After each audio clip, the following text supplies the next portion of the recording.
উনি নিয়ে রাখছে, আমি যদি চেক করে দেখাবো। তাই ম্যাডাম হাতটা দেন, ওনার হাতটা ওনার হাত করে ওর কমেন্ট করে রাখবো, রাখার পরে এই সাইডটাই রাখবো, এই সাইড না কিন্তু। ম্যাম বিপি চেক করার সময় কি মানে পেশেন্ট মানে টানলি বলবে মানে আমি দেখছি মেরুদণ্ড পিছনে থাকবে, মেরুদণ্ড একদম মানে চেয়ার বরাবর হেলান দিয়ে বসবে, মানে ব্যাপার থাকে। হ্যাঁ সে রিল্যাক্স মোডে থাকতে হবে তাকে। না উনি চেক করতেছে না, যে উনি ওইভাবেই রইছে উনার। এখানে কিন্তু পশ্চাতের একটা ব্যাপার আছে, যখন আমি মানে আমি শুনি আপনার যদি চেক করতে দেওয়া হয় আপনি চেক করতে থাকবেন, উনি প্রশ্ন করলে পরে আনসার দিবেন, আগে এটা বলা দরকার নাই যে উনি ওই পজিশনে আমি কি ওনাকে কিছু করছি। তো এখন বর্তমানে ওনার হাতটা নিলাম, হাতটা নেওয়ার পর আমি প্রপারে চেক করতে দিলাম। এখন আমি তখন আমি আপনাকে কোশ্চেন করবো, তখন আপনি আনসার দিবেন। আচ্ছা কিন্তু এই যে আমি কি করতেছি এটা তো বলতে হবে। এখন যে আমি প্রথমে হাওয়াটা বের করে এটা বললাম, ইংলিশে বলার দরকার নাই, বাংলাতে বলি, ইংলিশে বলতে গিয়ে পরে আবার ভুলভাল বলে, বুঝতে পারছেন? ঠিক আছে, আচ্ছা কি বলবো, কিসের হাওয়া? ওনার হচ্ছে বিপি থেকে ওনার যে বাতাসটা বের করে নিলাম, চেক করে নিলাম বিপি ম্যাডাম বাতাস বের করার সময় ওইখানে যে এটা চাবিটা কি বলে ম্যাডাম, ওটা লুজ করে রাখতে হবে তাই না? এটা লুজ আছে, লুজ আছে জি। এটা যদি আপনি এখানে যদি চাপ দেন তো এমনি লুজ হয়ে যাবে, জি আছে। বুঝতে পারছেন? বাতাসটা বের হয়ে যাওয়ার পরে হচ্ছে আপনি ফার্স্ট অফ অল সুন্দরভাবে অনুমতি নেবেন আর চেক করা শুরু করবেন। পরে আর এগুলো এত কিছু না, আপনি কাজ করতে থাকেন, আটকে থাকলেই ঝামেলা, বুঝতে পারছেন? আপনি সুন্দরভাবে যদি অনুমতি নিতে পারেন তাহলে এটা হয়ে যাবে, তাহলে আপনি ভুলভাল হতো না, বেগুনি না করলে করে আসবেন, বুঝতে পারছেন? এই সুন্দরভাবে অনুমতি নিয়ে সুন্দরভাবে পজিশন রাখলাম।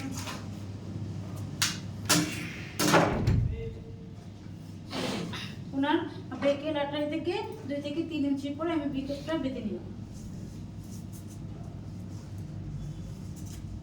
এমন ভাবে বাঁধলাম যাতে ওনার ভিতরে টাইট না হয়, বেশি ডাবল লুজ না হয়। আমি বলে আপনাদেরকে বলছি, কিন্তু এখানে যদি মানে 2-1টা কথা বলতে হবে, বোবার মতো করলে তো হবে না, বুঝতে পারছেন? এই যে দেখেন আমরা একদম 4 আঙ্গুল বা 2 আঙ্গুল, মানে বেশি টাইট হলেও সমস্যা, বেশি লুজ হলে প্রবলেম। আঙ্গুল ঢুকে এরকম আমার দেখার সুবিধার্থে আমি ডায়াফ্রামটা ওনার মিটারটা উপরে রেখে দিলাম, ডায়ামিটার স্পিড মোর আচ্ছা এনে যদি শুনেন ইনস্ট্রুমেন্টের নাম যদি আপনি যদি নিজে থেকে এত কিছু করেন তাহলে কিন্তু উনি মানে স্টেপ বাই স্টেপ ধরবে, বুঝতে পারছেন? এখন আপনি করতে থাকবেন, যদি উনি প্রশ্ন করে তারপরে আমার যখন বাইবা যখন দিচ্ছি তখন মানে উনি হ্যাঁ একুরের জিনিসগুলো আমি যেগুলো বলি, একুরের জিনিসগুলো পারলেই এত করে না, বুঝতে পারছেন? কিন্তু আমরা বেশি ভুলভাল ধরি, আপনারা তো ভুল না করেন, আপনারা তো অনুমতি নিতে পারেন না, আগে অনুমতি নিয়ে শিখেন ভাই। একটা মানুষ সুন্দরভাবে অনুমতি নিতে পারে না।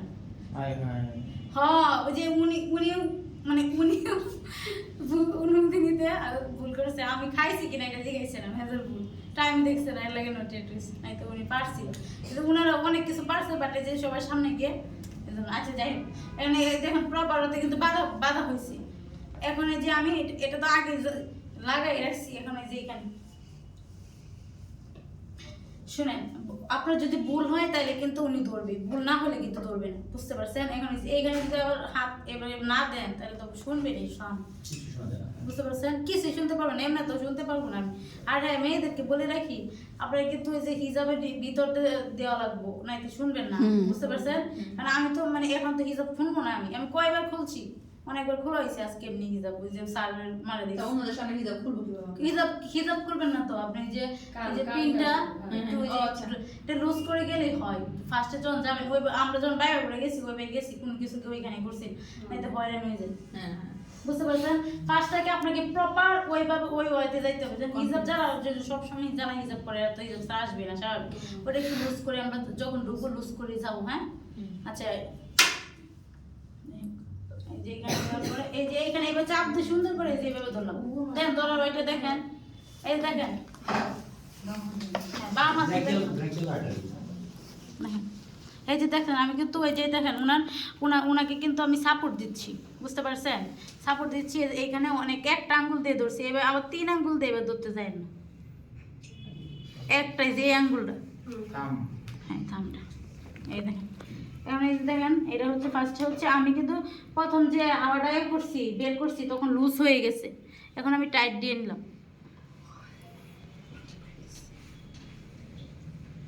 এই যে শুনেন, আপনারা যখন কাজ করছেন তখন কি আমরা ধরছি যে টাইট দিলেন না, লুজ করলে এগুলো ধরছি, শুধু ফলাফলটা কি আসছে এটা ধরছি। এখন আমি আপনাকে বইলা বলতেছি যাতে আপনার যদি মনে হয় না আপনাদের এইটা মানে 3টা বেসে থেকে এই বেসটা অনেক ভালো, কেউ কম বের আমি নিজেও তো প্রশংসা করি এই বেস। চাপ দিয়ে ধরতে হবে না? হ্যাঁ, ধরতে হবে।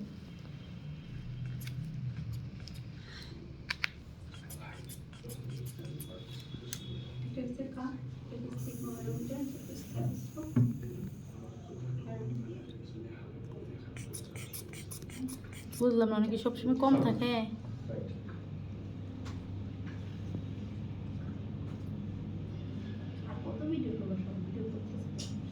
মোবাইল আমার হ্যাং হয়ে গেছে ভিডিও।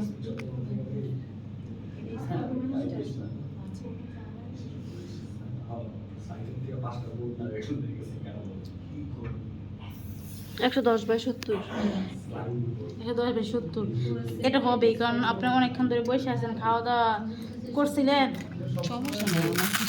কমে যায় মনে হয়, বললাম না এটা মনে আছে। যাই হোক, এই যে ওনার পেশাটা দেখছি 110/70 আছে।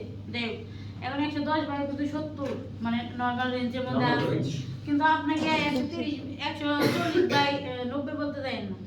মানে 140 কি বেশি না, মানে যদি নর্মাল রেঞ্জের মধ্যে থাকলেও এটা 40 কিন্তু বেশি ধরা হয়, হাইপারটেনশন ধরা হয়, প্লাস হাইপারটেনশন ধরা হয় না। তো আমরা কি 100 আবার যদি আপনার যদি ড্রাইভার থাকে, আপনি যদি 110/70 বললেন বা 120/80 বললেন, এই দুইটা থেকে একটা বললেন, এভারেজটা বলে দিব, এভারেজটা বলে এই দুইটা থেকে শুনেন, এই দুইটা থেকে